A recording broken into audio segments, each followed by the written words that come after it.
Cheers, and welcome back to Cooking with MoWino.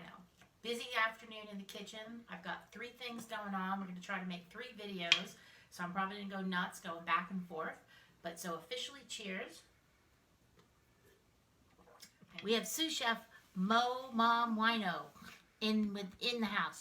She's helping with our Aunt Annie Mae's fruit pie. Stay tuned.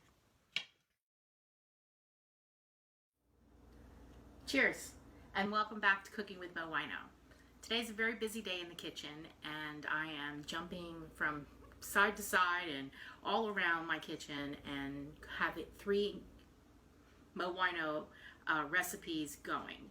Now, I have to say, this recipe that I'm following is the basis of my Great Aunt Annie Mae's fruit pie.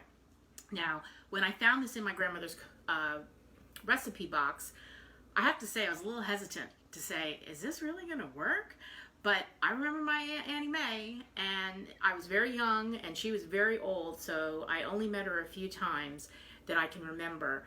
But nothing that she, through the years that I heard about that was her recipe that she had passed down to everybody, worked. So we're going to go for it, but I have put a few things of the MoWino touch to Great Annie Mae's fruit pie.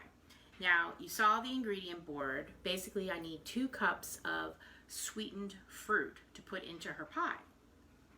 Well, there's sugar, there's natural sweetened fruit, and then there is creme de cassis, which is in my bar because I had a party where Kir Royales were the drink of the day.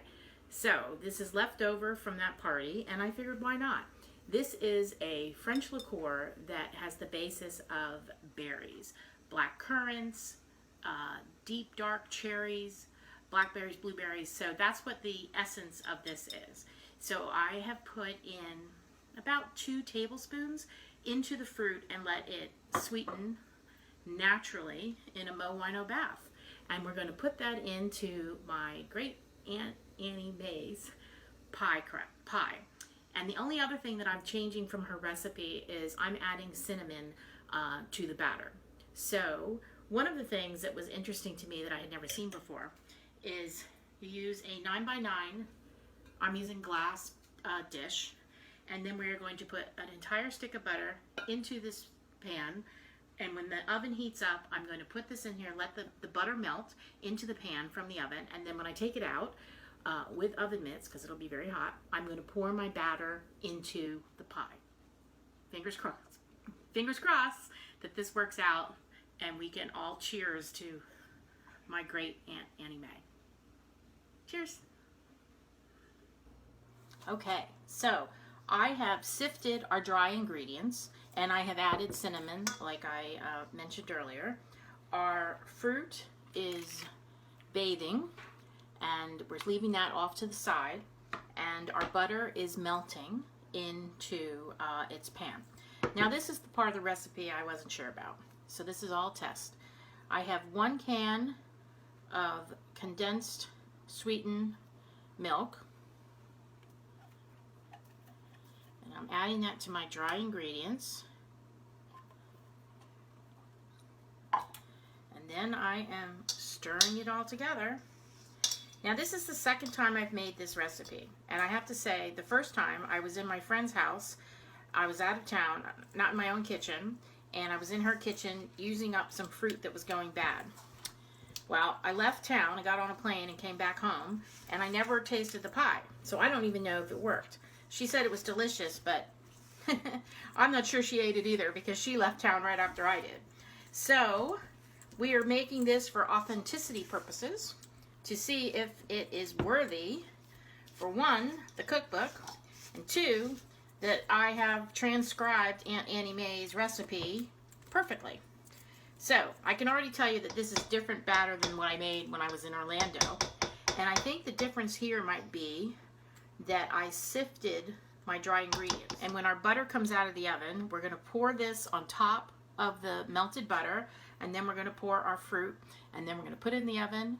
And as one famous chef says, set it and forget it. Okay, so we have melted our butter in the oven, and we have probably about 1/4 of an inch here in the hot pan, and we have our batter, quote unquote, and it's very stiff, very thick, and we are putting it in to this butter. Very thick batter. Being careful because I don't want the hot butter to splash. Spread this out a little more evenly. The idea of this pie is that it is a rustic looking pie, almost like cobblerish without the cobbler. We have our fermented fruit that has been sitting and having what I like to call a MoWino bath. This is 2 cups of fruit, and it's a combination of white peaches and fresh blueberries from my farmer's market. Actually, I should say the peaches came from my neighbor down the hall. She actually went to a peach farm out in the suburbs and picked these peaches. So we have a peach and blueberry combination. So now we're going to put this back in the oven for I think an hour, but I'll have to check, and fingers crossed we got a good one. So here is Aunt Annie Mae's pie. It looks a little browner than I thought. I might have cooked it too long, or my oven is warmer than what was hers. But you know what? When you eat pie, it's about the taste. So I just want to see what it looks like under. It looks like fruity goodness. It looks like it would be great with some vanilla ice cream. So we will let you know how that goes. Cheers.